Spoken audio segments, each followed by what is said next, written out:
ஒரு 20 வயசு இளைஞராக இருக்கும்போதே புரட்சித் தலைவர் எம்ஜிஆர் அவர்களை நம்பி அவங்களுடைய மன்றத்தில் சேர்ந்தவர். அந்த சின்ன வயசுலேயே எம்எல்ஏ என்ற ஒரு பெரிய பொறுப்பை ஏற்றவர். அதுக்கப்புறம் அவருடைய அந்த பயணத்தில் அந்த இயக்கத்தின் இருபெரும் தலைவர்களுக்கு ஒரு பெரிய நம்பிக்கைக்குரியவராக அரசியல் களத்தில் இருந்தவர்.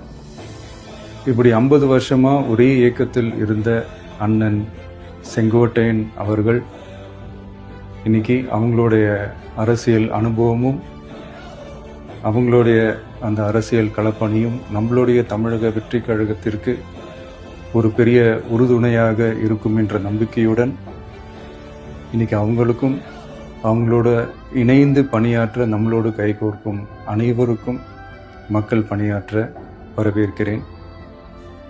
நல்லதே நடக்கும், நல்லதே நடக்கும், நல்லது மட்டுமே நடக்கும். வெற்றி நிச்சயம்.